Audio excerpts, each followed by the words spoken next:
আমার নওজওয়ানেরা, তরুণেরা, এ নবী পাকের প্রেমিকেরা, আল্লাহ নবী, নূহ নবী, দয়া নবী কতটা কষ্ট করেছে ইসলামের জন্য। এ নওজওয়ানেরা, ইসলাম বলতে আমরা কি বুঝি? ইসলাম বলতে বুঝি দাড়ি, টুপি, নামাজ, রোজা, মসজিদ, মাদ্রাসা, এটাকেই শুধু আমরা ইসলাম বুঝি। না না না, এটাও যেমন ইসলাম, মনে রাখবেন তার আগে এই জমিনের উপর রাসূলুল্লাহ যখন এসেছিল, এই জমিনের মানুষ কোন জালিম হয়ে গিয়েছিল, এই জমিনের উপরে ইনসাফ ছিল না, এই জমিনের উপরে মানবতা ছিল না, এই জমিনের উপরে মা বাপের সম্মান ছিল না, এই জমিনের উপরে নারীর অধিকার ছিল না। বাপেরা নিজেরা নিজেদের নারী দিওয়াকে জন্ত পুঁতে দিত। এ যুবকেরা, তরুণেরা, আল্লাহ নবী তাদেরকে বুঝিয়েছে, বাবারা তোমরা নারীগুলোকে জন্ত পুঁতে দিও না।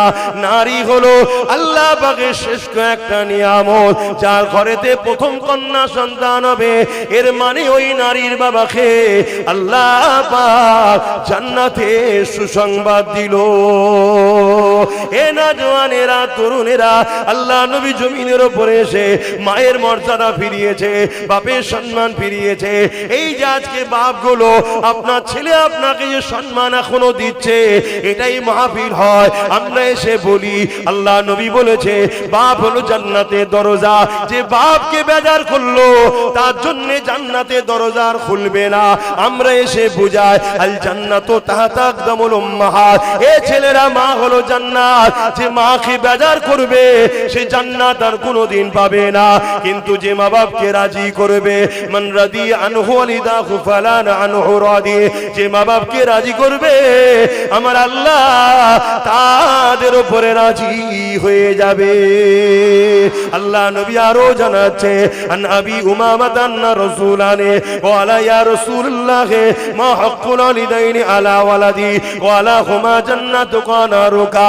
এ বাবা ছেলেরা, এক ব্যক্তি আমার রাসূলুল্লাহকে এসে জিজ্ঞাসা করতে লেগেছে, ইয়া রাসূলুল্লাহ, হাবিবাল্লাহ, মা বাবার উপরে ছেলেদের হক কি? আল্লাহ নবী জানিয়ে দিলে, হুমা জান্নাতু কানারুকা, তোমরা যদি মা বাপকে বেজার করো, মা বাপকে আঘাত দাও, মা বাপকে কষ্ট দাও, তাহলে তুমি জাহান্নামী হয়ে যাবে। আর মা বাপকে যদি রাজি করো, মা বাপকে যদি খুশি করো, আমার আল্লাহ ওই ছেলেকে জান্নাতি বানিয়ে দেবে। আরো জোরে বলুন সুবহান। তুমি যদি নামাজ পড়ে কপালে যদি দাগ করে ফেলো, রোজা রেখে যদি পেট পিঠ সমান করে ফেলো, দান খায়রাত করে ধন দৌলত যদি শেষ করে ফেলো, এ যুবকেরা, বাপেরা, যদি আল্লাহ রাসূল তোমার দিলে না থাকে, রাসূলুল্লাহকে যদি সব কিছুর উপরে বেশি ভালোবেসে আদর না করো, তাহলে মনে রেখে দিও আমার আল্লাহ তোমাকে জাহান্নামে ঢুকাবে, আর কোনোদিন বার করবে না। ইমানটা একটা দিন রাত ধরে তোমাদের আওয়াজ সিদ্দিক চৌমাথায় দাঁড়িয়ে খুব ট্রাফিকের কাজ করছে, গাড়ি পাস করছে আর করছে সারা রাত ধরে, সারা দিন ধরে, কিন্তু কোন ট্রাফিকের চাকরি পাইনি সে। এ মাইনে পাবে? জোরে বলো। কিন্তু কাজটা যত ভালোই করুক মাইনে ওজন। আর একটা লোক ট্রাফিকের চাকরি পেয়েছে, 2 ঘন্টা মাইনে ডিউটি করে, আবার কিছুক্ষণ ফাঁকিও মারে, এ কিন্তু মাস গেলে মাইনেটা পাবে। এই ফাঁকি মারার জন্য কিন্তু একদিন ওকে পানিশমেন্ট দিতে হবে, শাস্তি আছে জানলে, তাই তো নাকি? কিন্তু চাকরি পাওয়ার দরুন ও কিন্তু মাইনে আসবে। তো ঈমান যদি আনো, তোমার জন্য জান্নাত কিন্তু একদিন না একদিন হবে। আর ঈমান ছাড়া তুমি হাজারো ডিউটি করে যাও ভালো কাজে, হবে না। এখন বড় দুঃখের বিষয়, আমাদের ঈমান এখন বাঁচানো বড় মুশকিল। কেন? আল্লাহ পরীক্ষা নিচ্ছে। আল্লাহ যেমন পরীক্ষা নিয়েছিলেন হযরত বেলাল হুজুরকে আল্লাহ পাক যেমন পরীক্ষা নিয়েছিলেন, আমার নবী পাকের সাহাবা হুজুরকে আল্লাহ পাক যেমন পরীক্ষা নিয়েছিলেন, আম্মা জান সুমাইয়া হুজুরকে আল্লাহ পাক যেমন পরীক্ষা নিয়েছিলেন, তামাম উলিয়া দিগাকে, এ যুবকেরা, তরুণেরা, বাপেরা, আল্লাহ পাক তোমাকে আমাকেও পরীক্ষা নেবে। কখন কাকে কোন দিক দিয়ে পরীক্ষা নেবে আল্লাহ পাক ভালো জানে। তবে যুগে যুগে যিনারা পরীক্ষা দিয়েছে তেনাকে দেখে শেখো। আল্লাহ নবী একদিন মদিনার নববী শরীফে সাহাবাদেরকে লক্ষ্য করে বলতে লাগলে, এ বাবা সাহাবারা কে আছো বাবা? ইসলামের উপরে জালিমদের চক্রান্ত হচ্ছে, গোপনে তারা সৈন্য তৈরি করেছে, ইসলামের উপরে তারা আঘাত দেবে। বাবা কে আছো বাবা? সাহাবারা, তোমাদের যার যেমন সামর্থ্য আছে ইসলামের জন্য তোমরা দান করো। এই যে দান করো বাবা, ইসলামের জন্য তোমরা দান করো বাবা। এই কথাটা শোনার সাথে সাথে সাহাবা হুজুররা যে যার ঘরে চলে গেলে, যার যার সামর্থ্য রয়েছে আল্লাহ নবীর কদমে দিবার জন্য নিয়ে আসতে চলে গেছে। কিন্তু নবী পাকের দরবারে একজন সাহাবী বসে বসে কাঁদতে লেগেছে। আল্লাহ নবীর নজরটা তার দিয়ে পড়ে গেল। এ বাবা সাহাবী রে, কেন তুমি কাঁদো বাবা? এই খুশির সময় তোমার কিসের কান্না?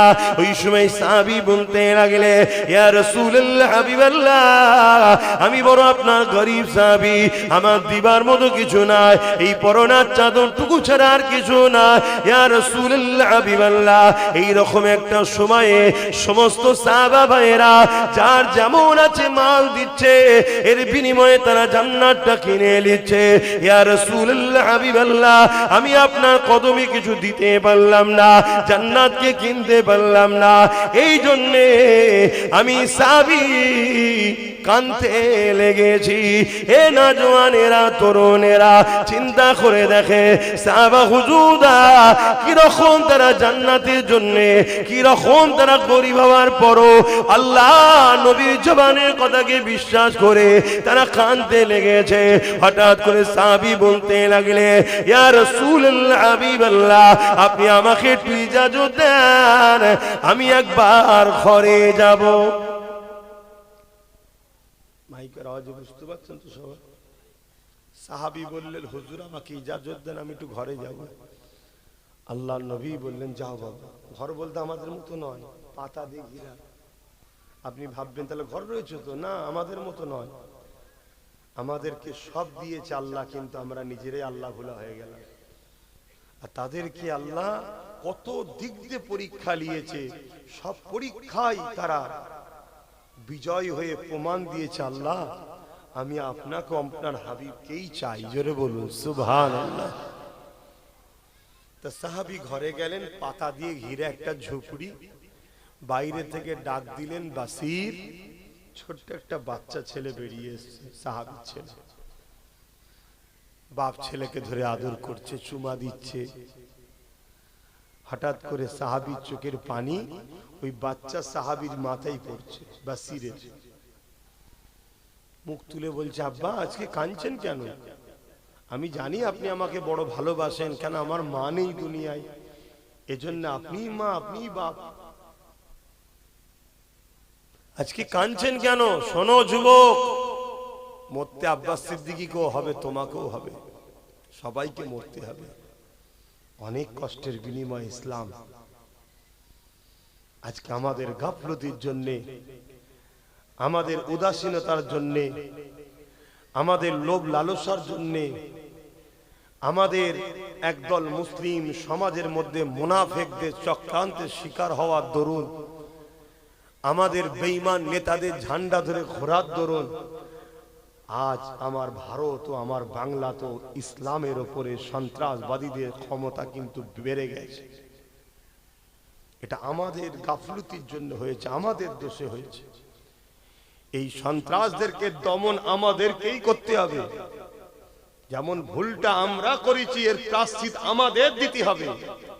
আর যদি বলো যে পারবো না, দুনিয়াতেও আল্লাহ আরো তোমাদেরকে লিজ্জাত করবে, আরো তোমাদেরকে অপমান করবে, আরো বেইজ্জতি করবে। গত পরশুদিন দেখলাম মারতে মারতে উলঙ্গ করে চেক করেছে মুসলমান না মুসলিম।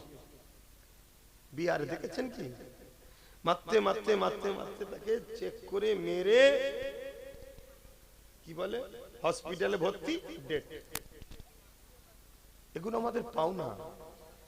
কিছুদিন আগে দেখলেন না ব্রিকেটে প্যাটিস বিক্রি করছিল, মার খেলো এখানে, ও দুদিন পরে এখানেও জানে মেরে দেবে। সব কিছু আমাদের দোষে হয়েছে। আর এই পাপের প্রায়শ্চিত কাদেরকে করতে হবে? আমাদেরকে। যদি চাও তোমার বাচ্চারা ইজ্জতের সাথে থাক এবং তোমার আখিরাত কামিয়াব হোক, তোমাকে প্রায়শ্চিত করতেই হবে। ভুল আমি তুমি করেছি, কত কষ্ট সাহাবারা করেছে। ওই সময় বাসির জিজ্ঞেস করছে, আব্বা আপনি কাঁদছেন কেন? আল্লাহ নবী সাহাবী বলেন, বাবা ছেলেরে, আল্লাহ নবী দরবারে বসেছিলাম, রাসূলুল্লাহ সাহাবাদেরকে বলতে লাগলে, কে আছো বাবা ইসলামের জন্য মাল দাও, কে আছো বাবা ইসলামের জন্য মাল দাও। জালিমরা গোপনে গোপনে গোপনে গোপনে ইসলামের উপরে আঘাত করার জন্য, মুসলমানদেরকে হত্যা করার জন্য তারা শক্তিশালী মিশন তৈরি করে ফেলেছে, তারা শক্তিশালী দল তৈরি করেছে। এ বাবা সাহাবারা, কে আছো মাল দাও। বাবা সাবিরে বাসিরে, জানো তো তোমার আব্বা বড় করে, আল্লাহ নবী বলেছিল এই লড়াইয়ে যারা মাল দেবে আল্লাহ তাদেরকে জমিন আসমানের মতো বড় বড় জান্নাত দেবে। এ বাবা বাসিরে, আমি তোমার আব্বা বড় গরিব বাবা, তুমি তো জানো পরনা চাদর ছাড়া কিছুই নাই। তাই বাবারে আমি মন স্থির করেছি, আমি রাসূলুল্লাহকে তো কিছুই দিতে পারলাম না, আমি রাসূলুল্লাহর কাছে গিয়ে সবাই মাল দিচ্ছে, আমি তোমার আব্বা নিজের জানটাকে ওই লড়াইয়ের জন্য দান করে দেব।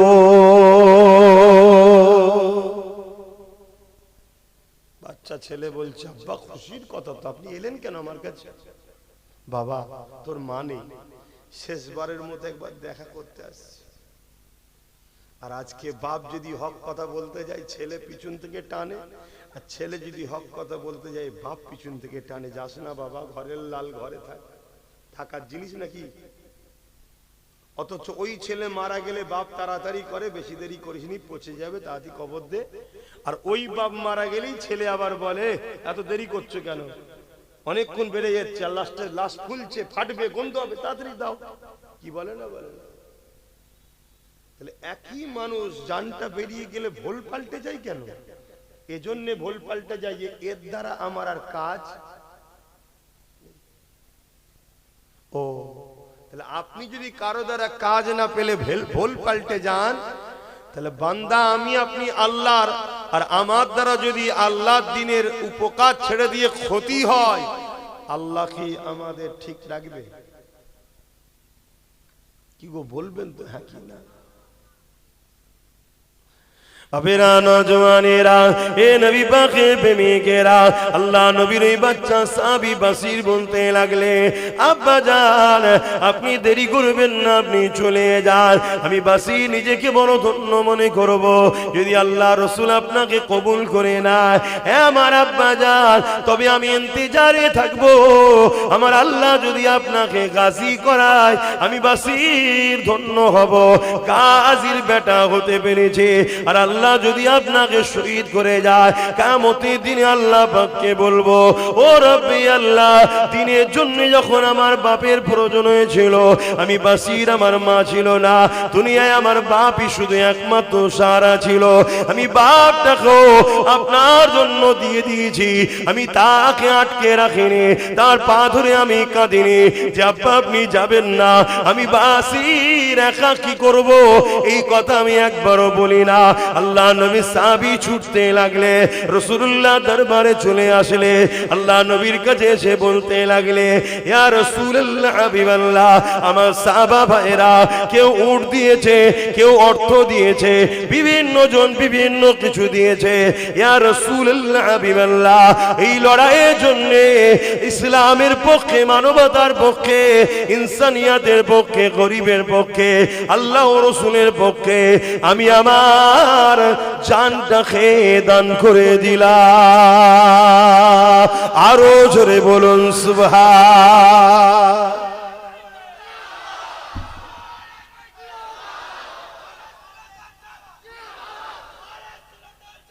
জিন্দাবাদ।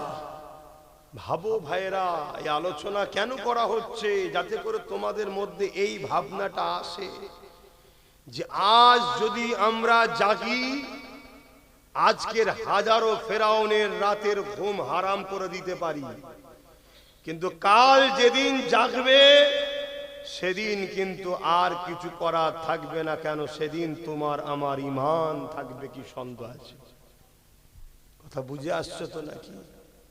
কেউ হারাম খাদ্য খাইয়ে খাইয়ে আমাদেরকে ঈমান দুর্বল করছে, কেউ বিভিন্ন পথ দিয়ে আমাদের ঈমান দুর্বল করছে, কেউ আমাদেরকে ভয় দেখিয়ে বেঈমান বানাচ্ছে। কাল আরো ভয়ানক দিন আসছে। এখন তো তবুও কেউ তোমায় বুঝাচ্ছে, কাল তো বাপ বুঝাবারও লোক পাওয়া যাবে না। কে কথা বলতে যাবে ভাই? কে কথা বলতে যাবে? দেখছো না মুসলমানদের দুশ্মন মুসলমানই। একটা ধর্মীয় মাহফিল হবে, জলসা হবে, সেখানেও কিলিকবাজি হচ্ছে না, হয়নি? বল, তাহলে বলো দুশ্মন কারা আমাদের? তাহলে আজ তো তবুও কেউ হাল ধরেছে। চল, ও বেরিয়ে গেছে গাদ্দার, তো কি হয়েছে? আমরা মরে গেছি নাকি? আজ তো কেউ তো হাল ধরে নিয়েছে। কি ধরেছে না? ধরে না। কিন্তু যত দিন যাচ্ছে তত জালিম বাড়ছে। আর জুলুম তখন বাড়ে যখন হক বলার লোক সমাজে কমে। আজ যদি হক বলার লোক বাড়ে, সমাজে জুলুম কমে যাবে। আমার নওজওয়ানেরা, তরুণেরা, এ নবী পাকের প্রেমিকেরা, আল্লাহ নবী, নূহ নবী, দয়া নবী কতটা কষ্ট করেছে ইসলামের জন্য। এ নওজওয়ানেরা, ইসলাম বলতে আমরা কি বুঝি? ইসলাম বলতে বুঝি দাড়ি, টুপি, নামাজ, রোজা, মসজিদ, মাদ্রাসা, এটাকেই শুধু আমরা ইসলাম বুঝি। না না না, এটাও যেমন ইসলাম, মনে রাখবেন তার আগে এই জমিনের উপর রাসূলুল্লাহ যখন এসেছিল, এই জমিনের মানুষ কোন জালিম হয়ে গিয়েছিল। এই জমিনের উপরে ইনসাফ ছিল না, এই জমিনের উপরে মানবতা ছিল না, এই জমিনের উপরে মা বাপের সম্মান ছিল না, এই জমিনের উপরে নারীর অধিকার ছিল না। বাপেরা নিজেরা নিজেদের নারী দিওয়াকে জন্ত পুঁতে দিত। এ যুবকেরা, তরুণেরা, আল্লাহ নবী তাদেরকে বুঝিয়েছে, বাবারা তোমরা নারীগুলোকে জন্ত পুঁতে দিও না। নারী হলো আল্লাহ পাকের শ্রেষ্ঠ একটা নিয়ামত, যার ঘরেতে প্রথম কন্যা সন্তান হবে, এর মানে ওই নারীর বাবাকে আল্লাহ পাক জান্নাতে সুসংবাদ দিল। এ নওজওয়ানেরা, তরুণেরা, আল্লাহ নবী জমিনের উপরে এসে মায়ের মর্যাদা ফিরিয়েছে, বাপের সম্মান ফিরিয়েছে। এই যে আজকে বাপগুলো আপনার ছেলে আপনাকে যে সম্মান এখনো দিচ্ছে, এটাই মাহফিল হয়। আমরা এসে বলি আল্লাহ নবী বলেছে বাপ হলো জান্নাতের দরজা, যে বাপকে বেজার করলো তার জন্য জান্নাতে দরজা খুলবে না। আমরা এসে বুঝাই আল জান্নাতু তাহতা আকদামুল উম্মাহাত, এ ছেলেরা, মা হলো জান্নাত, যে মাকে বেজার করবে সে জান্নাত আর কোনোদিন পাবে না। কিন্তু যে মা বাপকে রাজি করবে, মান রাদি আনহু ওয়ালিদাহু ফালান আনহু রাদি, যে মা বাপকে রাজি করবে আমার আল্লাহ তাদের উপরে রাজি হয়ে যাবে। আল্লাহ নবী আরো জানাচ্ছে, আন আবি উমামা আন্না রাসূলানে ওয়ালা ইয়া রাসূলুল্লাহ মা হাক্কুল ওয়ালিদাইনি আলা ওয়ালাদি ওয়ালা হুমা জান্নাতু কানারুকা। এ বাবা ছেলেরা, এক ব্যক্তি আমার রাসূলুল্লাহকে এসে জিজ্ঞাসা করতে লেগেছে, ইয়া রাসূলুল্লাহ, হাবিবাল্লাহ, মা বাপের উপরে ছেলেদের হক কি? আল্লাহ নবী জানিয়ে দিলে, হুমা জান্নাতু কানারুকা, তোমরা যদি মা বাপকে বেজার করো, মা বাপকে আঘাত দাও, মা বাপকে কষ্ট দাও, তাহলে তুমি জাহান্নামী হয়ে যাবে। আর মা বাপকে যদি রাজি করো, মা বাপকে যদি খুশি করো, আমার আল্লাহ ওই ছেলেকে জান্নাতি বানিয়ে দেবে। আরো জোরে বলুন সুবহান। জিন্দাবাদ আল্লাহ। এই যে আমরা এসে শিখাই, রসুলের কথা বলি, আজও আমাদের যুবকরা যারা শোনে, যারা রসুলকে মানে, তারা তবুও মা বাপকে এখনো পিয়ার করে। কিন্তু বাপ মারও তো উচিত যে আমার বাচ্চা যেন আল্লাহ রসুলের বিরুদ্ধে না যায়, ছোটবেলা থেকে ট্রেনিং দেওয়া দরকার আছে না? না, ওটাও তো মাথায় রাখা দরকার যে স্কুলে যাচ্ছিস যা, কলেজে যাচ্ছিস যা, ইউনিভার্সিটিতে যাচ্ছিস যা, খবরদার আল্লাহ রসুলের বিরুদ্ধে যারা হবে তাদের সঙ্গে বন্ধুত্ব করবি না।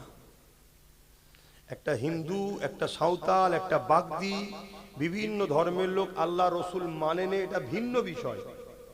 ও মানে নে, ভুল করছে কি ঠিক করছে ও জবাব দেবে, কিন্তু অনেকে আছে মানে না উপরন্ত আবার বিরোধীও করে। এই বিরোধী করার অধিকার কে দিল?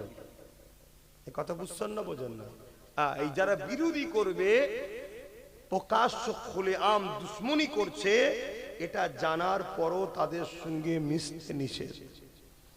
অনেক মুসলমান আছে যারা আল্লাহ রসুলের বিরুদ্ধে খুলে আম কাজ করছে, আছে না? তো এইগুলো আজও আমরা শিখাচ্ছি, তাই তো আপনারা রাসূলুল্লাহর মহব্বত আপনাদের ছেলেদের অন্তরে পাচ্ছেন, তাই তো এখনো সভ্যতা আছে। কিন্তু সমাজ তো চাই না এখানে ইসলাম থাক। কি চাই?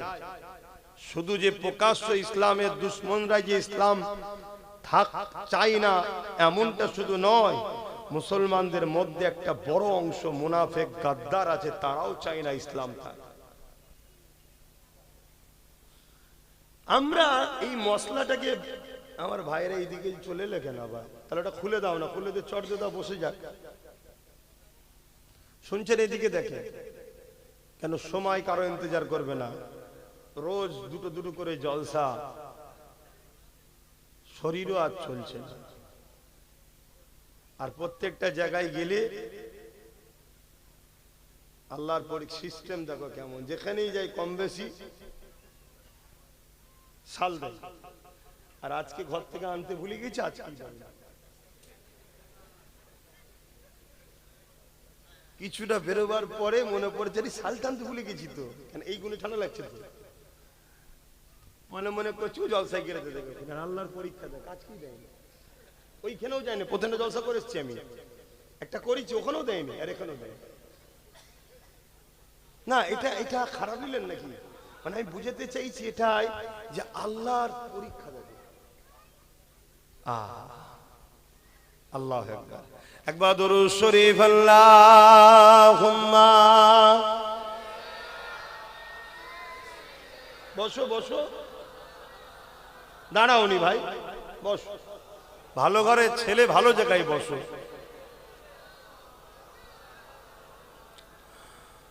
মধুর চেয়েও মধুর আরো আমার নবীর নাম, আমার নবীর নাম। মধুর চেয়েও মধুর আরো আমার নবীর নাম, আমার নবীর নাম। ওই নামেরই মধু পিয়ে, ওই নামেরই মধু পিয়ে দোয়েল কোয়েল বেড়ায় গে। ওই নামেরই মধু পিয়ে দোয়েল কোয়েল বেড়ায় গে। বুলবুলি গায় ওই নামের গুণ, বুলবুলি গায় ওই নামের গুণ।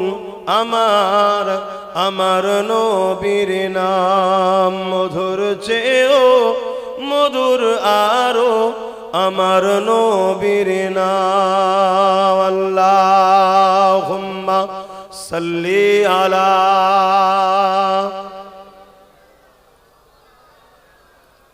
জবান খুলে ওয়ালা আলে।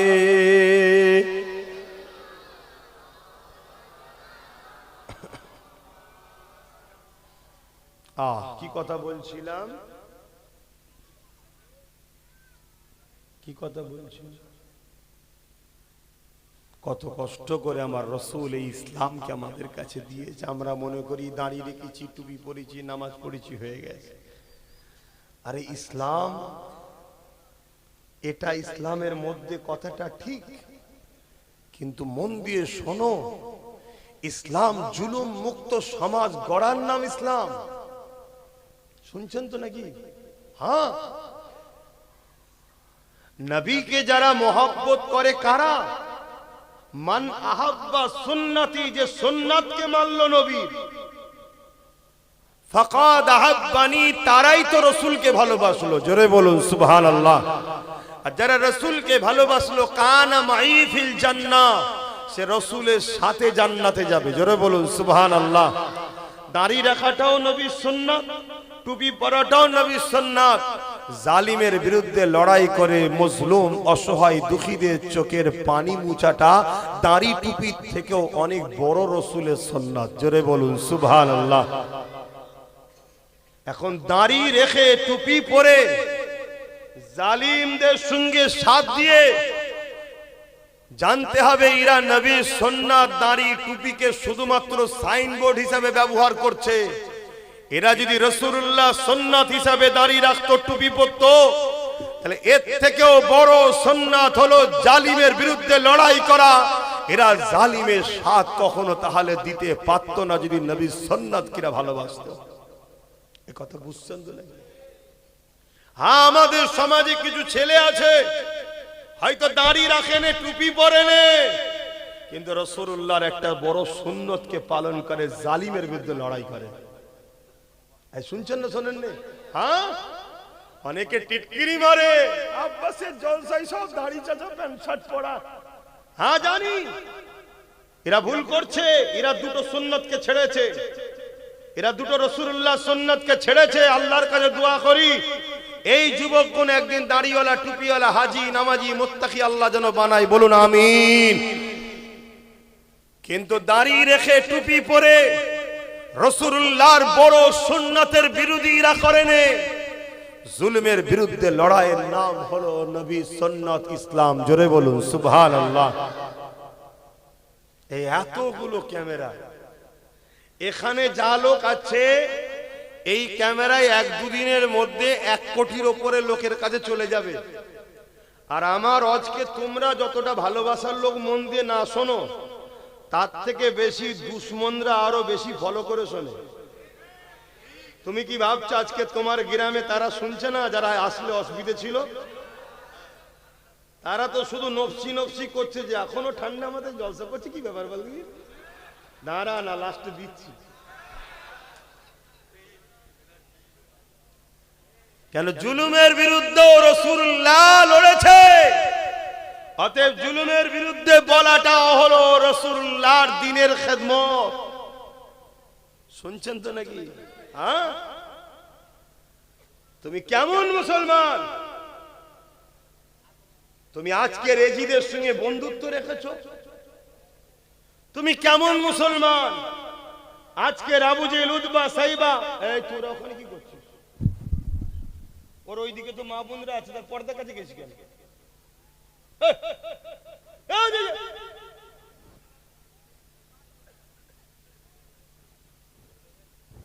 ও তো মা বোনরা আছে নাকি?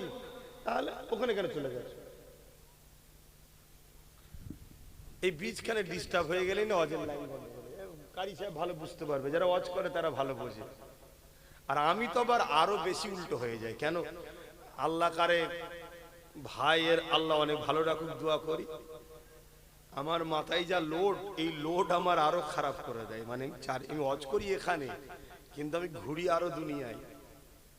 একটা মন দিয়ে ওয়াজ হয়, আল্লাহ জানে কটা মন আছে। একটাই মন ঠিক, মানে বুঝাতে চাইছি হাজারো দিকে ওয়াজ করতে করতে খেয়াল রাখতে হয়। কি যে হবে আল্লাহ জানে। কিন্তু চেষ্টা হলো আমাদের কাজ। চেষ্টা কি? কাজ। ফাইসাল্লাহ আমার কাজ না আপনার কাজ? ফাইসাল্লাহটা কার? আল্লাহ। রোগ হয়েছে, ডাক্তারের কাছে লিখে আছে, ডাক্তার চেষ্টা করছে। ভালো হবে না হবে না এটা কার দায়িত্ব? অতএব ফাইসাল্লাহ আল্লাহর হাতে। তো যাক ভাই, যে কথা বলছিলাম, আমার রাসূল পাক সাল্লাল্লাহু আলাইহি সাল্লাম অনেক কষ্ট করেছে। আল্লাহ নবীর জীবনী খুলে দেখো, ইসলামের জন্য রাসূল পাক উহুদের ময়দানে গিয়ে দান্দা মুবারক শহীদ হয়েছে। আহা, দয়ান নবীর চেহারা মুবারক রক্তে ভরে গেছে।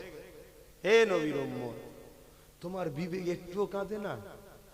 তোমাকে একবারও কি তোমার দিল ধাক্কা দেয় না যে রসুল উহুদের ময়দানে গিয়েছিল ইনসাফের জন্য, মানবতার জন্য, ন্যায়ের জন্য, গরিবের জন্য, দুঃখীর জন্য, এতিমের জন্য? আমার রসুলের জীবনে একটা লড়াই নেই কোন ধর্মের বিরুদ্ধে রসুল লড়েছে। শুনছেন তো?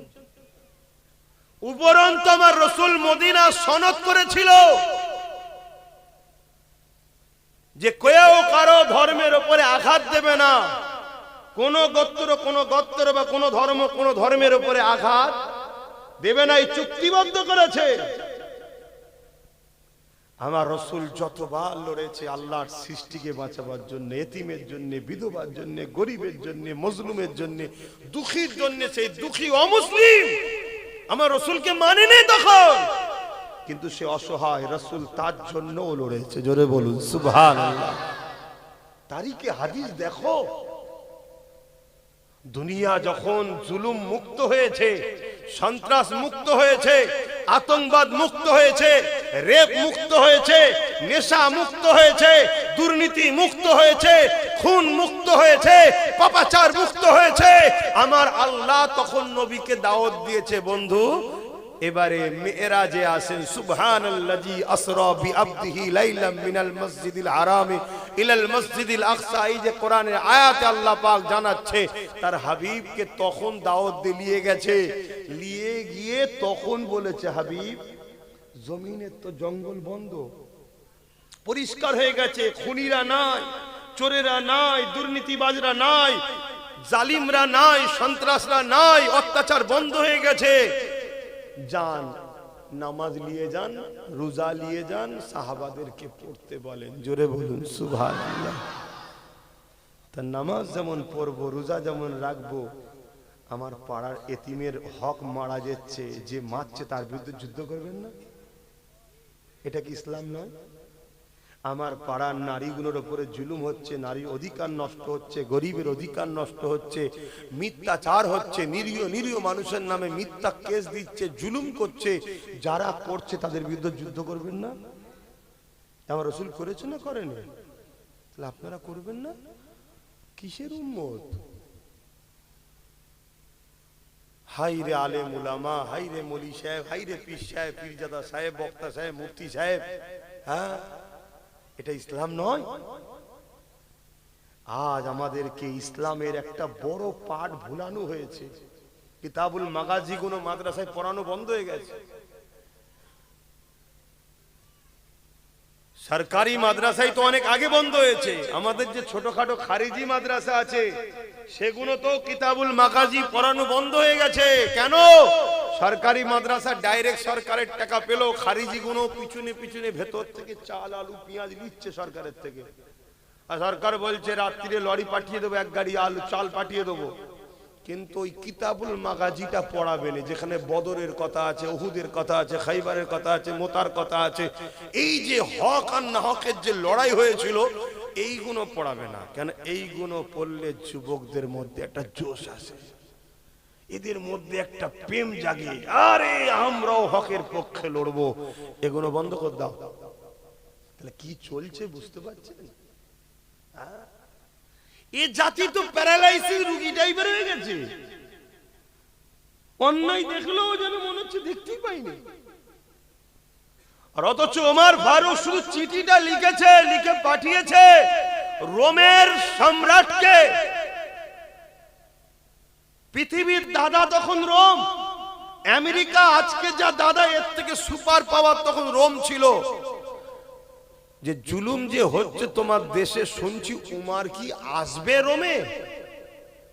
যে চিঠি পড়ে লিলিয়ে গেছে বইয়ে, যে সাহাবী ভাই তিনি বলছে উমারে ফারুক হুজুরের চিঠিটা পড়ে রোম সম্রাট উঠে দাঁড়িয়েছে, হাত পাতা থরথর করে কাঁপছে, চিঠির উল্টোই লিখছে, না জাহাপানা, আমি জুলুম বন্ধ করছি, আপনাকে আসতে হবে না।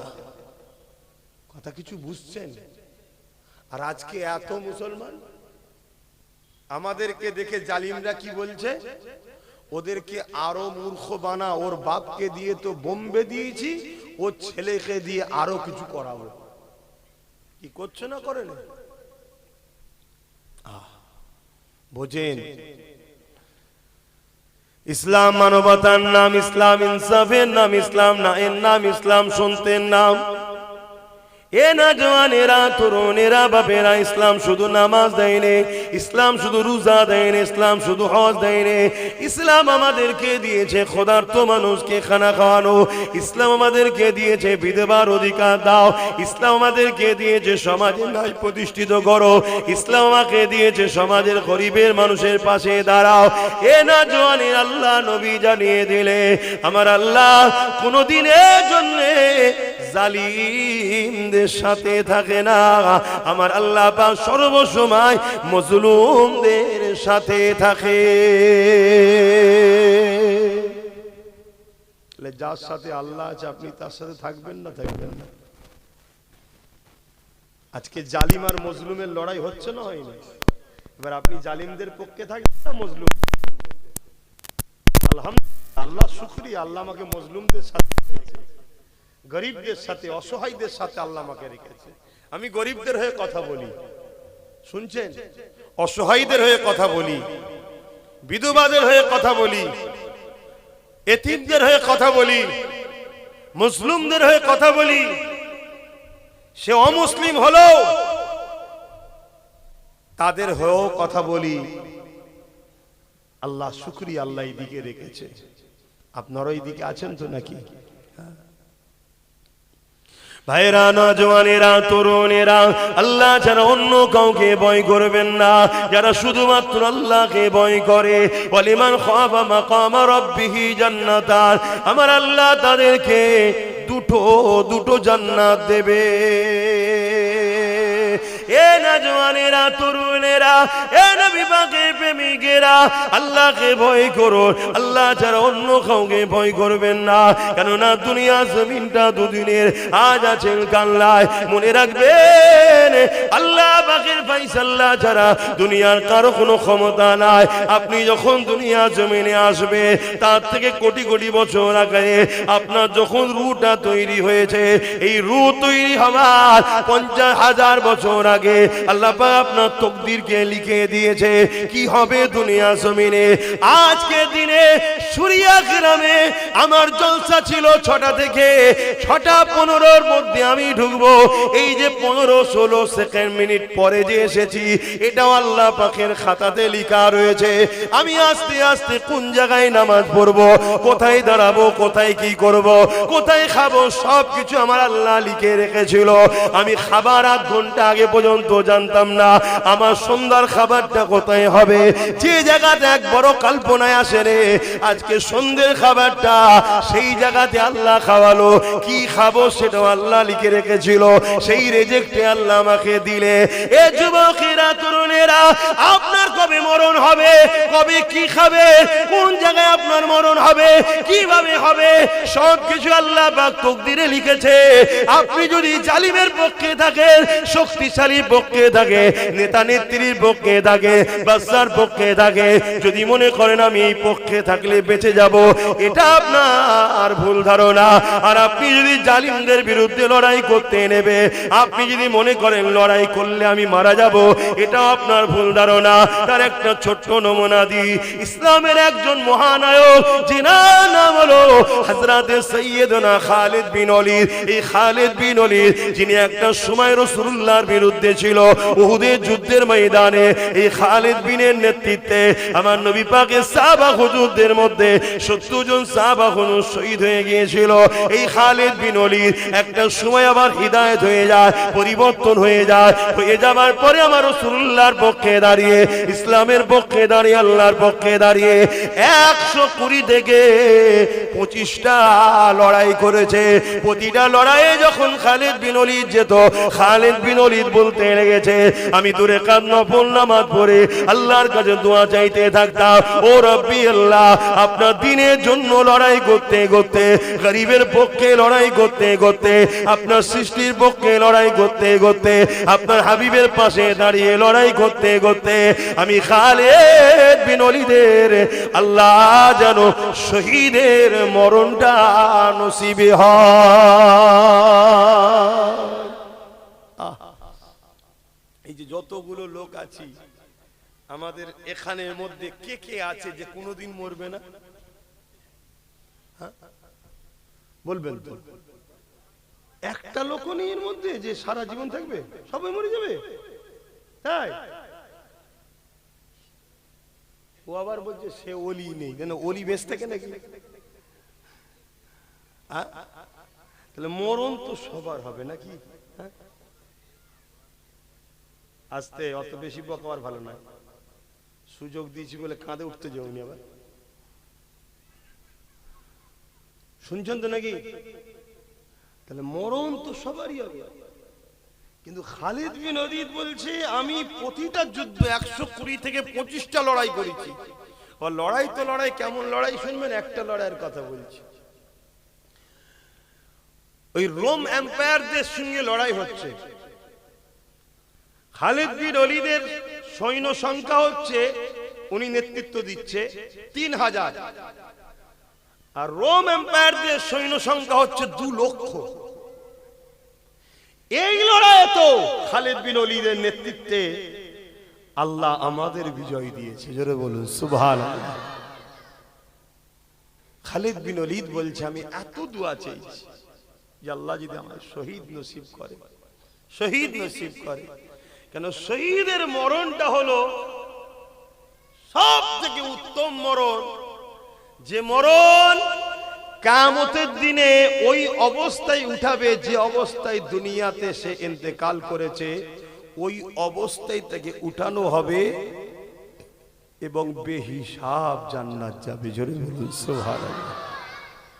যে কঠিন দিন, মাথার গিলুগুলো গলে গলে নাক দিয়ে পড়বে, শরীর থেকে পাসিনা ঝরতে থাকবে। এই কঠিন দিনে তো যেখানে সবাই নফসি নফসি, আমার কি হবে, আমার কি হবে। হে যুবক, ওই দিনে আল্লাহ রসুলের জন্য যারা কুরবান হয়েছে, আল্লাহ রসুলের জন্য কুরবান মানে এতিমের উপরে জুলুম হয়েছে, তুমি এতিমের পক্ষে দাঁড়িয়েছো। জালিম যদি দেশের প্রধানমন্ত্রী হয় তারও বিরুদ্ধে লড়েছো। যেখানে দেখেছো অসহায়ের উপরে জুলুম হয়েছে, গরিবের হক মারা হচ্ছে, তুমি গরিবের পক্ষে আওয়াজ তুলেছো। আর আওয়াজটা যদি রাজ্যের সিএম এর বিরুদ্ধে হয় যে তুমি ছোট মানুষ, এত বড় নেতা না, আমি ও নেতাকে আমি চিনি না, আমি এতটুকু জানি এর পাশে দাঁড়ালে আল্লাহ খুশি হয়, আল্লাহর খুশির জন্য আমি এর পাশে দাঁড়াবো। এই নিয়তটাই ছিল তোমার বড়। এই কামিয়াবি যদি তুমি করতে পারো, এমনও হতে পারে আল্লাহ তোমায় গাজীও বানাবে। গাজী হলে দুনিয়ায় মালও পাবে, ইজ্জতও পাবে, আবার পরকালে জান্নাতও পাবে। জোরে বলুন সুবহানাল্লাহ। কিন্তু শহীদ এত বড় সম্মান। আল্লাহ রসুল বলছেন পিপিলিকা কামড়ালে যেমন মানুষের কষ্ট বুঝে যায়, ওর থেকেও কম কষ্ট হলো শহীদ যখন হয় ওর জানটা বেরোয়, ওর থেকেও কম কষ্টে জান বেরিয়ে যায়। জোরে বলুন সুবহানাল্লাহ। ভাইরা, নওজওয়ানেরা, তরুণেরা, এ নবী পাকের প্রেমিকেরা, আল্লাহ পাক যেদিন কিয়ামত করে দেবে, ময়দানে মাশর হয়ে যাবে, হিসাব নিকাশটা হয়ে যাবে, জান্নাতীরা জান্নাতে চলে যাবে, জাহান্নামীরা জাহান্নামে চলে যাবে। এই সময় আমার আল্লাহ পাক 70,000 নূরের পর্দাকে সরিয়ে দিয়ে জান্নাতি দিগকে দিদার দেবে। তার আগে মুহূর্তে আল্লাহ জিজ্ঞাসা করবে, হে আমার বান্দা বান্দীরা, দুনিয়া জমিনে তোমরা ছিলে, আমি আল্লাহ আমাকে তোমরা দেখোনি, কিন্তু আমার উপরে তোমরা ঈমান এনেছিলে। আমানতু বিল্লাহি, আমি আল্লাহ আমার উপরে ঈমান এনেছো, আমাকে তোমরা দেখোনি, তারপরও আমাকে খোদা বলে সিজদা করেছো, আমার হুকুম মেনেছো। আমি যে কোনো খেতে নিষেধ করেছি খাওনি, যে কোনো করতে নিষেধ করেছো করোনি, যে কোনো করতে বলেছি করেছো। হে আমার বান্দা বান্দীরে, আজ আমি আল্লাহ ওয়াদা করেছিলাম তোমাদেরকে জান্নাত দেবো। এই জান্নাত আমি তোমাদেরকে দিলাম। বলো তো দেখি, তোমাদের কাছে দুনিয়াটা বেশি পছন্দ না আমার জান্নাত? জান্নাতটা বেশি পছন্দ। জান্নাতীরা সবাই বলে উঠবে, ও রাব্বি আল্লাহ, দুনিয়া কোথার জান্নাত কোথা? জান্নাতের তো কোনো তুলনা হতে পারে না। আল্লাহ পাক দুনিয়া থেকে লাখো কোটি গুণ বেশি আরো সুন্দর জান্নাত। আল্লাহ পাক ওই সময় বলতে লাগবে, আমার বান্দা বান্দিরে, তাহলে তোমরা কি আমার দুনিয়াতে আর যেতে চাও? সবাই বলবে, না আল্লাহ, ওই দুনিয়াতে আর যেতে চাই না, আমরা আপনার জান্নাতে থাকতে চাই, এই নিয়ামতকে ভোগ করতে চাই, এখানে হাসি খুশিতে থাকতে চাই। কিন্তু তাদের মধ্যে থেকে একদল যুবক দাঁড়িয়ে যাবে, দাঁড়িয়ে গিয়ে বলতে লাগবে, আমার আল্লাহ, আমরা দুনিয়াতে আবার যেতে চাই। শুনছো যুবক, আবার দুনিয়ায় যেতে চাই। আল্লাহ পাক জিজ্ঞাসা করবে, বান্দারে, দুনিয়ায় এমন কি নিয়ামত পেয়েছো যেটা আমার জান্নাতে পাচ্ছ না? দুনিয়া কি জান্নাতে থেকেও ভালো? ওই সময় তারা বলতে লাগবে, না আল্লাহ পাক, দুনিয়া তো অনেক নোংরা জায়গা, দুনিয়া অনেক কষ্ট খারাপ জায়গা, জান্নাত তো অনেক সুন্দর শান্তি জায়গা, জান্নাতের তুলনা দুনিয়ার সঙ্গে হতে পারে না, জান্নাত এত ভালো জায়গা। তবে আল্লাহ পাক, আমি আবার দুনিয়া এই জন্য যেতে চাই। কেন বান্দা দুনিয়ায় যেতে চাও? যুবক শোনো শোনো শোনো শোনো। ওই সময় তারা বলতে লাগবে, ও রাব্বি আল্লাহ পাক, দুনিয়ার জমিনে আপনার পক্ষে দাঁড়িয়ে আপনাকে খুশি করার জন্য আল্লাহ যে জানটা দিয়েছিলেন, ওই জানটা যখন আপনার পক্ষে দাঁড়িয়েছিল, আপনার পক্ষে থাকার জন্য, আপনার পক্ষে কথা বলার জন্য, আপনার হয়ে কথা বলার জন্য, আপনাকে পিয়ার করার জন্য যে জানটা আপনি দিয়েছিলেন, ওই জানটা যখন জালিমরা কেড়ে নিচ্ছিল, অর্থাৎ জালিমদের আঘাতে ওই শহীদটা যখন হয়ে যাচ্ছিল, জানটা যখন চলে যাচ্ছিল, আমাদের মনের মধ্যে এত খুশি হয়েছিল যে আল্লাহ দিয়া জান আমরা আমার আল্লাহর জন্য দিচ্ছি। এই যে টাইমে মজাটা পেয়েছিলাম, আল্লাহ, এই মজা জান্নাতে নাই, জান্নাতে নাই, এই দুনিয়ায় গিয়ে আপনার জন্য আবার জীবন দিতে চাই। আরো জোরে বলুন সুবহান, আরো জোরে বলুন সুবহান। যুবক রে, কি নেশায় পড়ে গেলাম আমরা। এ ধোকা, এ ধোকা, এ দুনিয়া ধোকা, এ দুনিয়ার ধোকায় পড়ে গেলাম। মুসলিম ঘরের ছেলে আজকে মসজিদ মাদ্রাসা কবরস্থানের দুশ্মন হয়ে গেলাম। আব্বাস কি অন্যায় করেছে? আব্বাসের খারাপিটা কি? আব্বাস কি ভুল বলেছে? আব্বাস নাইকে নাই বলে, অন্যায়কে অন্যায় বলে, ভালোকে ভালো বলে, চোরকে চোর বলে, অলিকে অলি বলে, ডাকাতকে ডাকাত বলে, খুনিকে খুনি বলে। এটা অন্যায়। কিন্তু আজ আমার কওমের এক শ্রেণী মানুষের কাছে এটাই তো অন্যায় হয়ে করে ফেলেছি আমি, যে আপনি আসবেন, নামাজের কথা বলবেন, রোজার কথা বলবেন, দোয়া করবেন, চলে যাবেন। অত খুলে বলার কি দরকার? আরো তো অনেক লোক আছে ওয়াজ করে, কই কারো বিরোধী তো করি না। কথা শুনছেন তো নাকি? মনে রেখে দিও, আল্লাহ ছাড় ফেরাউনকেও দিয়েছিল, ছেড়ে কিন্তু দেয়নি। ছাড় আল্লাহ নমরুদকেও দিয়েছিল, ছেড়ে দেয় না।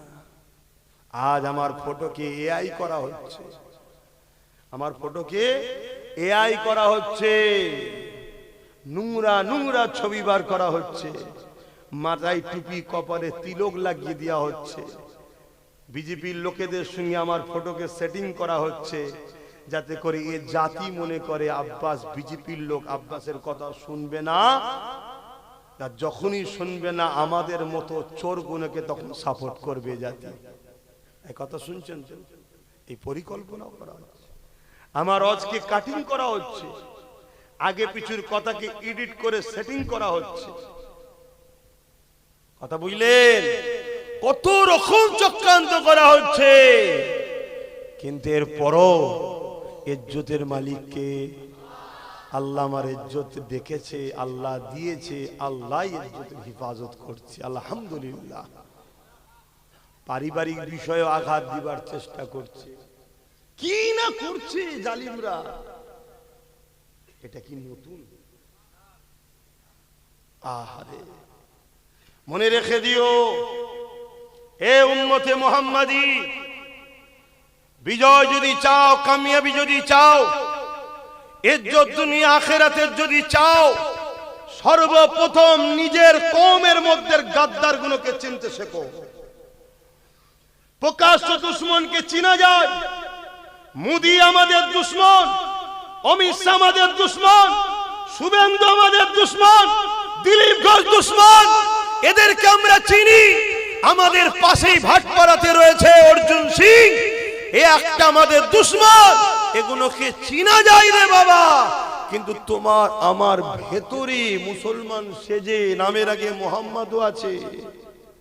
তোমার আমার কওমের মধ্যে সেজে একদল গাদ্দার আছে না নাই?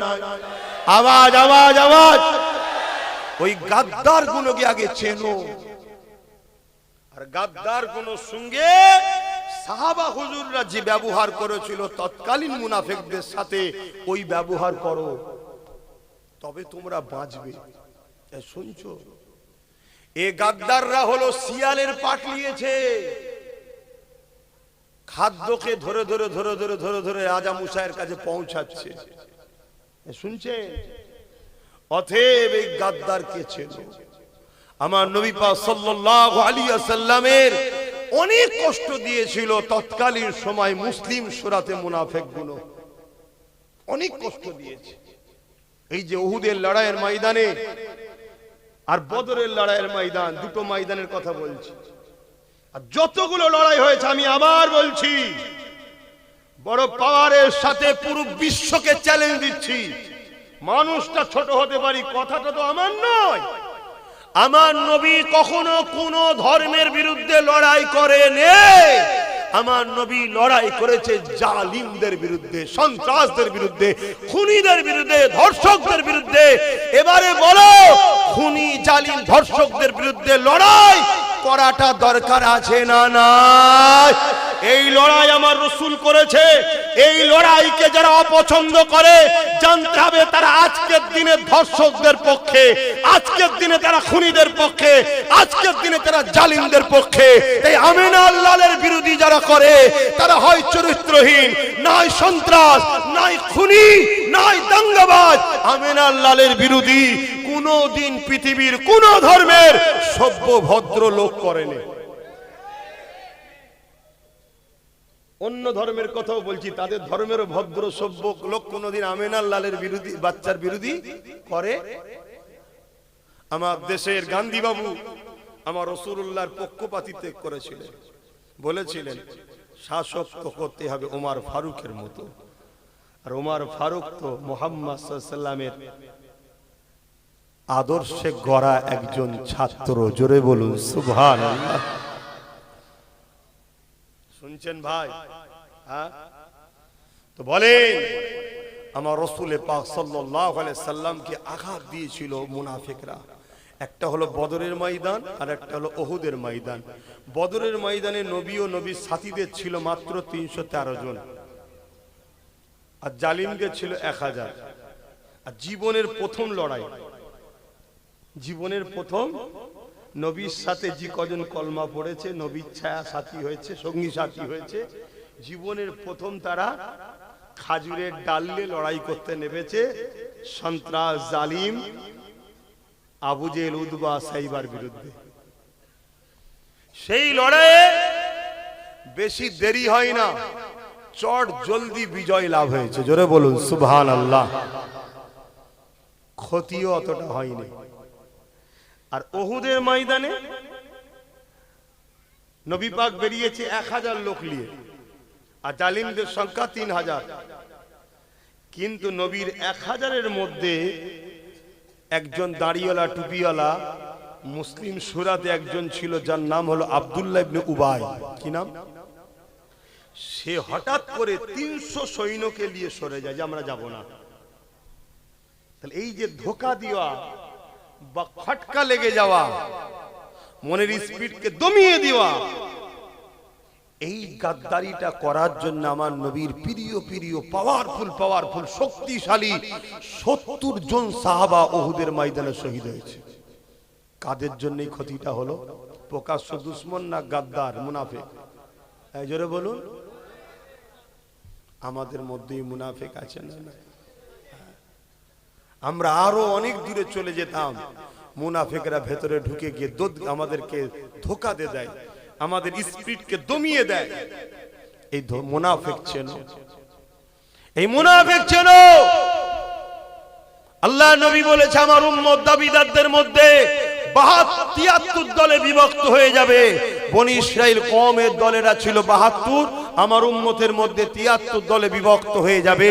৭৩ দলেই নামাজ, ৭৩ দলেই টুপি, ৭৩ দলেই না দাড়ি, ৭৩ দলেই পাগড়ি, ৭৩ দলেই রোজা থাকবে, কোরআন শিক্ষা, হাদিস শিক্ষা, মসজিদ মাদ্রাসা সব থাকবে।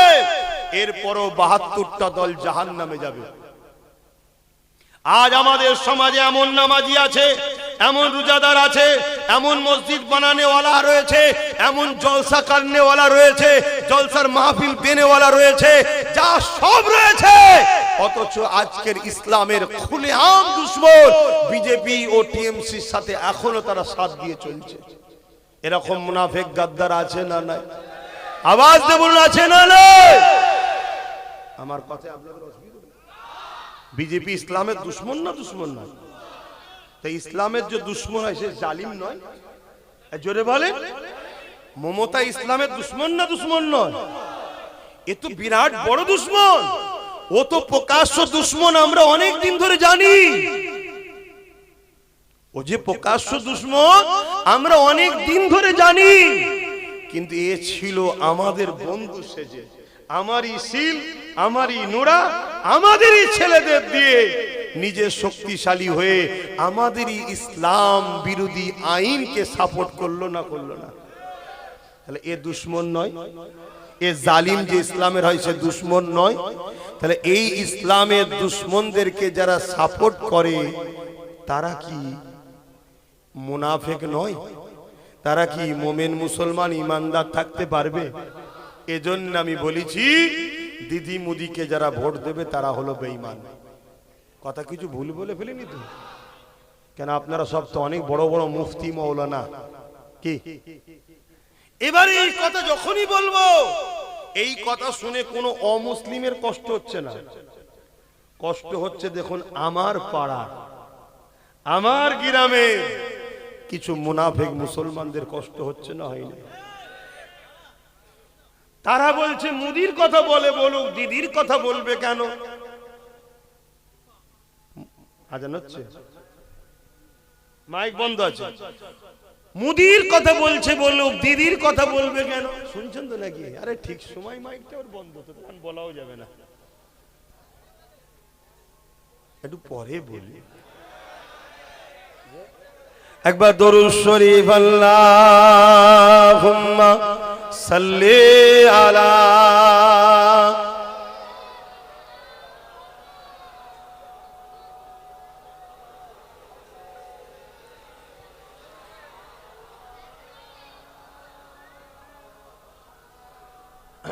আজানটা হয়ে যাক, এক মহল্লায় আজান হচ্ছে।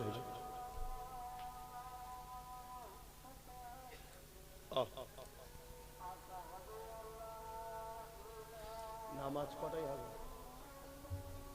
আচ্ছা, আজানের পরে একবার শুধু খুলে দিবি, তারপরেই আবার বন্ধ করে দিবি। হ্যাঁ হ্যাঁ,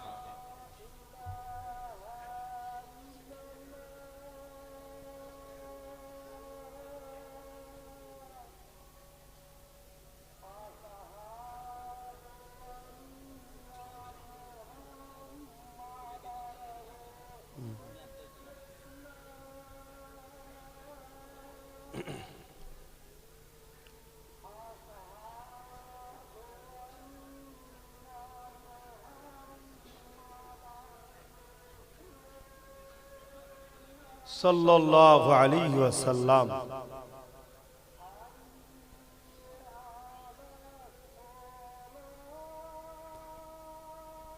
লা হাওলা ওয়ালা কুওয়াতা ইল্লা বিল্লাহ।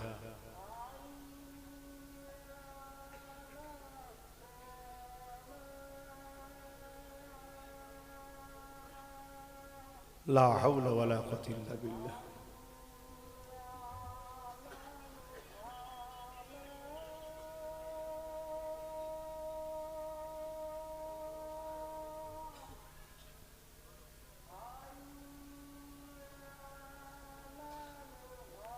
লা হাওলা ওয়ালা কুওয়াতা ইল্লা বিল্লাহ।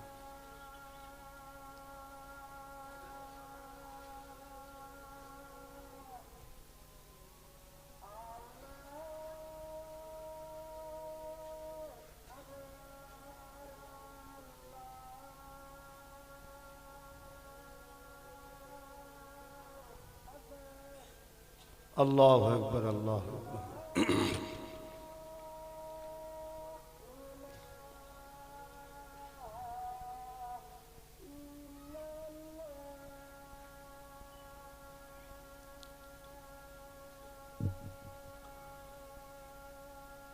اللهم رب حاجي آت محمد الوسيلة محمد لله إنك لا تخلف। যাক ভাইরা, ওই 8:15 নামাজ হবে। এই ছোট করে একটু বলে দিই, বলা দরকার আছে তো নাকি? আল্লাহ রসুল বলছেন, কেউ জালিম জানার পরেও যদি কেউ তার দল করে, তার সাথ দেয়, তাকে সহযোগিতা করে, তাকে ভোট দেয়, আল্লাহ রসুল বলছে, এবার ভোটটা আপনি বলবেন রসুল্লাহর কথা কি আছে? না, সাপোর্ট করা, ভোটটা সাপোর্ট করা তো নাকি, তাকে শক্তিশালী করার জন্য তো ভোট দেওয়া। আল্লাহ রসুল বলেছেন, কেউ জালিম জানার পরে, আমার আব্বারা শুনবেন, বিশেষ করে মা বোনরাও শুনবেন, 1000-1200 টাকায় বিক্রি হয়ে যাচ্ছে, শোনেন, কেউ জালিম জানার পরও তাকে যদি কেউ সাপোর্ট করে, শক্তিশালী করে, আল্লাহ রসুল বলছে সেই মুসলমান ইসলাম থেকে বেরিয়ে যায়। মসজিদ মাদ্রাসার বিরুদ্ধে যারা ভেঙে দিয়ে যেতে চায়, তারা জালিম না জালিম নয়? বিজেপি কেন্দ্র সরকার মসজিদ মাদ্রাসার বিরুদ্ধে, হ্যাঁ কি না? রাজ্য সরকার মসজিদ মাদ্রাসার পক্ষে না বিরুদ্ধে? জোরে বলেন। নিউ টাউনে মসজিদের জায়গা চুরি করে বিক্রি করার প্ল্যান করেছে না করেন? উপরন্ত 11 লক্ষ টাকা সম্পদ বিশেষ একটা ধর্মের নামে এমনিতে দিচ্ছে, অথচ দেশের টাকাতে। শুনছেন তো নাকি? যাক, তারপরও আমি ওই দিকে যাচ্ছি না, কিন্তু আমার ধর্মের জায়গা চুরি করছে না করেন? এই যে রাজ্য সরকার দুর্গাপুরে বোল্ডুজার দিয়ে মাদ্রাসা ভেঙেছে না ভাঙেনি? রাজ্য সরকার বলছে কোরআন শেষ হয়ে যাবে, আমার উন্নতি শেষ হবে না। এ কোরআনের দুশ্মন, হ্যাঁ কি না? কোরআনের এটা মিথ্যা কথা বললো না, বললো না? যারা কোরআন দিন ইসলামের দুশ্মন, তাদেরকে কেউ যদি তারা যে করছে, এটা জালিম না জালিম নয়? রসুল বললেন, জালিম জানার পরে তাকেও যদি কেউ শক্তিশালী করে, সাথ দেয়, ভোট দেওয়াটা শক্তিশালী করার জন্য দেওয়া হয় না, হারাবার জন্য। আল্লাহ রসুল বলছেন সে মুসলমান ইসলামে থাকবে না। তাই যেমন বিজেপিকে সাপোর্ট করা চলবে না, রাজ্য সরকারকেও সাপোর্ট করলে ইসলামে থাকতে। জোরে বলেন। মুসলিম শরীফের হাদিস, আল্লাহ রসুল বলছেন, এই আমার বাপের কথা শোনাচ্ছি না, মন দিয়ে শুনছেন তো? আমার মা বোন ভালো করে শোনে, এমন দিন আসবে 10-20টা মানবরূপী কুকুর ছিঁড়ে ছিঁড়ে খাবে, কিচ্ছু করতে পারবে না। মা বোনেরা, যদি শুধরে না যাও, আমাদের পাওয়ার একটাই আল্লাহ রসুল, আমাদেরকে যুগে যুগে বাঁচাচ্ছে আল্লাহ রসুল। আর তুমি যদি আল্লাহ রসুলের দল দুশ্মনদের দল করো, আল্লাহ রসুল তাদের হাতে তোমাকে মিটাবে। সূরা বাকারাতে কোরআনে আল্লাহ বলছে। তাই বলছি শোনো, রসুলের হাদিস মুসলিম শরীফ, আল্লাহ রসুল বললেন, অন্যায় দেখলে হাত দিয়ে রাখো। কেন্দ্র সরকার যে আইন করছে, নাই না অন্যায়? ওয়াকাফ লুটতে চাইছে, নাই না অন্যায়? হাত দিয়ে যদি রুখতে না পারো, মুখ দিয়ে প্রতিবাদ করো। যদি মুখ দিয়ে প্রতিবাদ করতে না পারো, অন্তর থেকে ঘৃণা করো। তা যদি না করে কেন্দ্র সরকারকে কেউ ভোট দেয়, তার ঈমান থাকবে? কেন রসুল বললেন অন্যায় দেখলে হাত দিয়ে রুখতে হবে। যদি হাত দিয়ে রুখতে না পারো, মুখ দিয়ে প্রতিবাদ করো। যদি মুখ দিয়ে প্রতিবাদ করতে না পারো, অন্তর থেকে ঘৃণা করে দূরে সরে যাও। এই 3টে কথা বলে রসুল বললেন, অন্তর থেকে ঘৃণা করে দূরে সরে যাওয়া হলো সবথেকে দুর্বল কমজোর ঈমান। কিন্তু তুমি অন্তর থেকে ঘৃণা করে দূরে সরে যাওনি, উপরন্ত তাকে তুমি ভোট দিচ্ছ যাতে সে শক্তিশালী হয়। তার মানে সে মসজিদ মাদ্রাসাকে আরো ভাঙো। সেই কেন্দ্র সরকারকে যারা ভোট দেবে, তাদের ঈমান থাকবে। ঠিক তেমনি এই কেন্দ্র সরকারের আইনকে যে রাজ্য সরকার মেনে নিচ্ছে, তাকেও ভোট দিলে ঈমান থাকবে। এ ভাইরা 72 দল জাহান্নামে যাবে, 72 দলই আলেম আছে। অনেক আলেম আছে তালাকের ফতোয়া 20,000 টাকা দিলে জায়েজ করে দেয়। তাদের পাল্লাই পড়ে ঈমান নষ্ট করবে না। আমি চ্যালেঞ্জ ওপেন দিচ্ছি, দিদি মুদির দলে অনেক মোল্লা মলি সাহেব আছে। যেমন ব্রিটিশরা একদল আলেমকে আন্দামান সেলুলার জেলের মধ্যে রেখে কালা পানির সাজা খাটিয়েছে, আবার ওই ব্রিটিশরা ভারতের একদল আলেমকে মাসে মাসিক ভাতাও দিত, মাইনে দিত। তাহলে আলেম দুই ধরনের হলো না? তা আজকে দুই ধরনের আলেম আছে। একদল আলেম আছে জালিম শাসকের জুলুমকে শরিয়াতের দৃষ্টিকোণের নামে মিথ্যা ফতোয়া দিয়ে সমাজের মানুষকে জালিম আলেমের দিকে নিয়ে যাবার জন্য চেষ্টা করে। তাদেরকে সরকার মাসে মাসে ভাতা মাইনে দেয়। আর একদল আলেম আছে যারা ব্রিটিশের সময়তে মার খেয়েছে। আজকেও একদল আলেম আছে আজকের ব্রিটিশদের বিরুদ্ধে লড়াই করে তারা মার খেতে রাজি আছে, কিন্তু আমিন আর লালের দিনকে শেষ হতে দেবে না। এখন বলো, দালাল উলামাদের সাথে থাকবে না নবীর দ্বীনের পক্ষে যারা গোলামি করে নবীর দ্বীনের দুশমনদের সঙ্গে লড়াইয়ের কথা বলে সেই উলামাদের পক্ষে থাকবে? এটা ডিসাইড করা তোমাদের দরকার আছে না নাই? আল্লাহ নবী বললেন জমিনের উপরে আসমানের নিচে আখেরি জামানায় সবথেকে নিকৃষ্ট হবে উলামারা। এখন বলো, জালিম শাসকদের পক্ষে দালাল উলামাদের সাথে থাকবে তোমরা? তাহলে নবীর দ্বীন বাঁচাবার জন্য এই জালিম হুকুমতদের বিরুদ্ধে হাত তুলে দেখাও। হাত লম্বা করে তুলবে, তুলে রাখবে। হাত লম্বা করে তুলে রাখো। ডায়ে বাঁয়ে দেখো, পাশে দেখো, কেউ তুলতে বাকি আছে কি? তুলতে বাকি আছে কি দেখো। কেন আমাদের মধ্যেও গাদ্দার ঢুকে থাকে রে বাবা, কথা বুঝে আসছে? দেখো কেউ নেই তো, যদি থাকে তার সঙ্গে ঝগড়া করবে না, শুধু চিনে নেবে যে এর গোড়াতে গন্ডগোল আছে। এর কোথা গন্ডগোল? গোড়াই। কেন মুসলমানের বেটা যত খারাপই হোক, যত গুনাহ করে ফেলুক, যত বদমাইশি হোক, কমসে কম দ্বীনের ক্ষতি করতে পারে না। কথা মাথায় শুকছে? এটা মনে থাকবে। এই কথাটা আমি বলার দরুন আবার একটা বয়স্ক আলেমের অজকে কেটে আমার সঙ্গে সেটিং করেছে। তিনি নাকি বলছে দেওয়া যাবে। তিনি কবে বলেছিল দেওয়া যাবে? যখন এই জালিম বলেছিল 10,000 মাদ্রাসা দেবো। এই বিশ্বাসঘাতক যখন বলেছিল আমি থাকতে মুসলমানদের চিন্তা নেই, তখন বলেছিল দেওয়া যাবে। কিন্তু আজকে যখন এই বিশ্বাসঘাতক চিটিংবাজকে ধরা পড়েছে যে এ মুখোশ এক, মুখ এক, আগে ছিল ঘুমটা দিয়ে তাই পেতনির মুখটা বোঝা যায়নি, ঘুমটা খুলে পেতনির মুখ দেখা যাচ্ছে। এ মাদ্রাসা মসজিদ ওয়াকফের দুশমন, বিজেপির দালাল, বিজেপির সাথে রয়েছে। এখন আর একেও সাপোর্ট ইমানদারদের বৈশিষ্ট্য থাকতে পারে? ওরও বিরুদ্ধে লড়াই হবে, এরও বিরুদ্ধে লড়াই হবে। পারবে তো লড়তে? এদের হাতে অনেক মেশিন আছে, পুলিশ আছে, টাকা আছে, পারবে লড়াই করতে? আরে এদের কাছে যা থাকে থাকুক, গে যাক। আমাদের কাছে জীবনটা আছে, আল্লাহ রসুলের জন্য হাসতে হাসতে দিয়ে দেবো। কিন্তু এদের চামচাগিরি আমরা করে জাহান্নামে যেতে পারবো না। কথা ক্লিয়ার? আর এতটুকু মনে রেখে দিও, আল্লাহ পরীক্ষা লিয়া শুরু করেছে আমাদের। এই পরীক্ষায় আমাদের কামিয়াবি হতে হবে, বলো ইনশাআল্লাহ। আমার মা, আমার বোন, পরিবর্তন হন, নাই এমন ছেলে আল্লাহ দেবে। এই ভিক্ষা খাওয়া, ভাতা খাওয়া, টাকা নিয়ে সে ছেলে দিন রাত উঠতে বসতে চুলের মুঠি ধরে বক্সিং মারবে। এই সমাজে হয় না? হয় না? মাকে মেরে ফেটিয়ে ফেলেছে, ঠিক না বেটি? ও শুধু ছেলের দোষ দিলে হবে? বাপ মার দোষ আছে বলেই তো ছেলে এত খারাপ হয়। বাপ মা যদি রসুলের সুন্নাত তরিকায় সংসার করে, রসুলের সুন্নাত তরিকায় ইনকাম হালাল খাদ্য খায়, রসুলের সুন্নাতের তরিকায় পাক পবিত্র ভাবে মা চলে, তার মায়ের ওই মায়ের পেটের বাচ্চা খারাপ হয়ে যাবে। এই কথা মাথায় ঢুকছে না? ঢুকে না? একটু সাবধান হবেন। মা দুশ্মন মনে করবেন না, বোন দুশ্মন মনে করবেন না। আমি আপনার নবীর বংশের আওলাদ, আপনাদের বাঁচাবার চেষ্টাই বলি। শেষ কথা, ওয়াকাব নিয়ে যে লড়বে সে আমাদের বন্ধু না যে মিটাবে সে বন্ধু? যে বলো, জোরে বলো। নওশাদ সিদ্দিকী নবী বংশের ছেলে, ওয়াকাব নিয়ে লড়ছে না লড়ে নে? আপনারা বলুন, লড়ছে না লড়ে নে? সুপ্রিম কোর্টে কেস চালাচ্ছে না চালায়নি? রাজ্য সরকারের কেস করা দরকার ছিল না ছিল না?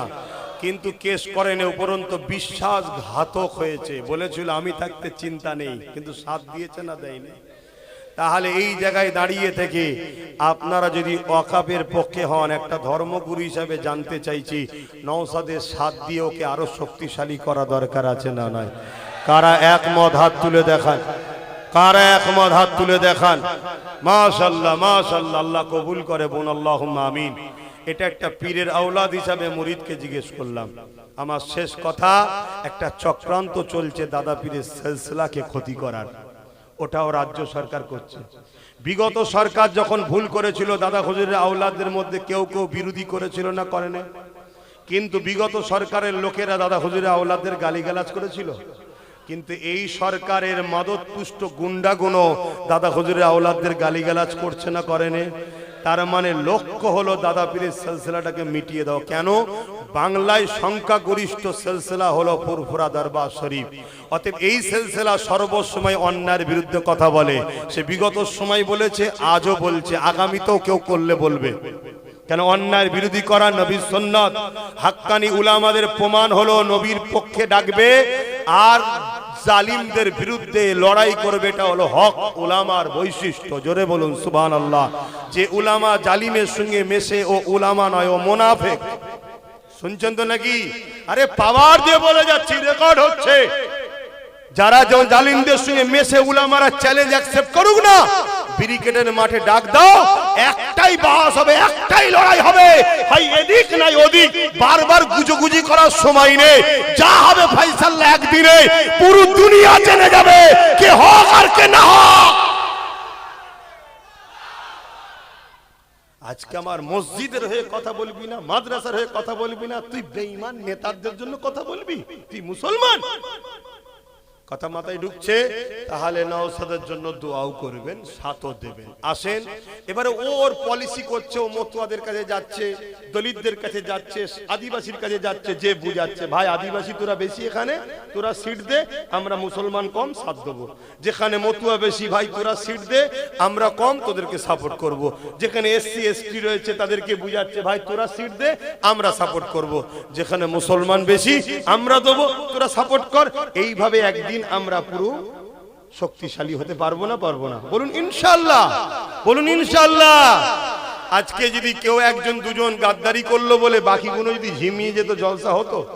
তাহলে চেষ্টা করলে হয় না, হয় না? আজকে হয়েছে আবার চেষ্টা। এই কিছুদিন, গত কদিন আগে এক জায়গায় গেছিলাম, জলসা শুনতে গেছিল বলে মেরেছিল। তারা নিজের গ্রামেও জলসা করছে। চেষ্টা করতে হবে, হাল ছাড়লে হবে না। ঠিক না বেডি? গত দিনে যা ছিল আজকের দিন বেড়েছে না কমেছে? কালকে আরো বাড়বে, নিয়ম এটা। কথা বুঝে আসছে? জুলুম বেশি দিন নয়। জুলুম হলো ওই থামস আপ ঢালা গিলাসের টাইপের, বজবজ করে ওঠে ঠিকই, তারপর আবার দেখবে সবই তলায় নেমে গেছে। ঘাবড়াবার কিছু নেই, লড়তে হবে। তাই বলে যাচ্ছি, এই লড়াই চালিয়ে থাকবে, হকের পক্ষে থাকবো আমরা। জালিম যত বড়ই হোক তাদের বিরুদ্ধে লড়বো আমরা। বলুন ইনশাআল্লাহ। তো ভাইয়েরা আমার, এই জায়গাতে এসে তার পলিসি অনুযায়ী কাজ করছে। কথা বুঝে আসছে? অনেকে বলবে যে ভয় দেখাবে, ভয় ভয় যে এইসব করলে আর করলে বিজেপি চলে আসবে। আচ্ছা, বিজেপি আর টিএমসির মধ্যে পার্থক্য কি ভাই? একটু একটু বলেন না ভাই, একটু বলেন শুন। পার্থক্য নেই? পার্থক্য আছে, পার্থক্য আছে। আপনারা জানেন না, পার্থক্য আছে, একটু পার্থক্য আছে। টাকা রিপিট উপিট আমিও জানি, কিন্তু দুপিটে তো আর এক লিখা থাকে না, দুপিটে এক ফটো থাকে না, একটু ইদিক উদিক আছে। সেই ইদিক উদিকটা কি? বিজেপি কে দুশ্মন চিনা যায় আর একে চিনা যায় না। এ কখনো চাষি সাজে, আবার কখনো ডেইনি সাজে। কথা বুঝে আসছে না? ওকে চিনা যায়, একে চিনা, এইটুকু পার্থক্য। তা রাসূলুল্লাহর হাদিস এখানে কি আছে একটু জানা দরকার নাকি? আল্লাহর নবী বলছেন, আমার বড় ভয় হয়, আমার বড় ভয় হয় আমার উম্মতকে প্রকাশ্য দুশমনরা মিটাতে পারবে না। আমার ভয় হয় আমার উম্মতরা মুনাফিক ছদ্মবেশী কলে কৌশলে মহব্বত দেখিয়ে আমার উম্মতকে না শেষ করে দেয়। তাহলে ও প্রকাশ্য, আরে বন্ধু সেজে এ বলেছিল না পশ্চিম বাংলায় বিজেপিকে ফন্ডে এনে লড়বো, তাহলে এই পশ্চিম বাংলায় যতটুকু বিজেপি আছে সে শুভেন্দু হোক আর যেই হোক এখনো বেঁচে আছে এর দয়াতে। কেন ফন্ডে এনেছে, বাকি যা আছে সবাইকে মেরে ঘরে ঢুকিয়ে দিয়েছে। কেন? মুসলমান যাই করুক নাই করুক বিজেপির সাথে যাবে না। বিজেপি যদি ফন্ডে থাকে মুসলমানকে আমি ফ্রিতে পাবো, এই পলিসি করে বিজেপিকে ফন্ডে এনেছে এ। কিন্তু এখন ছুঁচো গিলা টাইপের হয়ে গেছে। ভাইপো এত দুর্নীতি করেছে, এ নিজে বাঁচতে গেলে আমাদেরকে মারতেই হবে। দেখলেন না ওয়াকাফ সাপোর্ট করলো, তারপরেই 32,000 চাকরি এলাও হয়ে গেল। কিছু বুঝতে পারছেন? এসব আপনাদের মাথায় ঢুকবে না, এত ডিপ বলছি না। আমি শুধু এতটুকু বলবো, ধর্মগুরু ঘরের ছেলে হিসাবে আমার ধর্মের উপরে যে আঘাত দেবে সে আমার দুশ্মন হ্যাঁ কি না। আমার মসজিদ মাদ্রাসার উপর যে আঘাত দেবে আমার দুশ্মন হ্যাঁ কি না। তুই রাজনীতি করছিস, রাজনীতি করবে যা, আমি ধর্মগুরু ধর্ম করব। কারো মধ্যে যদি প্রশ্ন জাগে হুজুর জলসায় এসে এইসব বলছেন কেন, আমি একটাই কথা বলবো, ওরে মুনাফিক আগে গিয়ে ওদেরকে বলগে যা যে রাজনীতির নামে মসজিদ মাদ্রাসা কবরস্থানের বিরোধী করছো কেন? তুমি রাজনীতি করছো, রাজনীতি করো, ধর্মে হস্তক্ষেপ করো না। তাহলে আমি হুজুর এসে শুধু জলসা করব, রাজনীতির বিষয়ে কথা বলবো না। কথা ক্লিয়ার? আর কথা নয়, সালাম দেবো ইয়া নবী। মাইক বন্ধ করতে হবে, মাইক বন্ধ করতে হবে।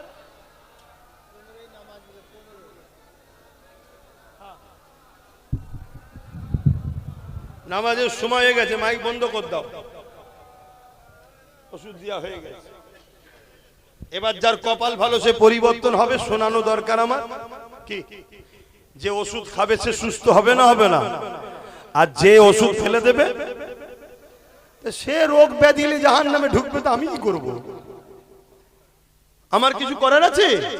আমার ডিউটি উম্মতে মুহাম্মাদির কাছে রাসূলুল্লাহর মেসেজ পৌঁছে দিয়া নবীর দুশমনদের বিরুদ্ধে বলা। আচ্ছা বলুন তো ভাই, ফেরাউনের বিরুদ্ধে উলামারা বলে না বলে না? ফেরাউন তো একটা রাজা ছিল, নেতা ছিল, রাজনীতি করতো, তার বিরুদ্ধে বললো কেন? নমরুদের বিরুদ্ধে উলামারা বলে না বলে না? তো নমরুদও তো একটা আলেম, কি বলে জালিম ছিল, রাজা ছিল, রাজনীতির লোক ছিল, বিরুদ্ধে বলে কেন? না জালিম ছিল, তারা মরা জালিম বলে খুব বলতে ভাল লাগে। আজকে টাটকা নমরুদ ফেরাউন গুলোর বিরুদ্ধে কে বলবে? হ্যাঁ, অসুবিধা হচ্ছে। হ্যাঁ, জালিম যে হবে তার বিরুদ্ধে বলতে হবে, সোজাসুজি। আসো সালাত ও সালাম পাঠ করি ইয়া নবী।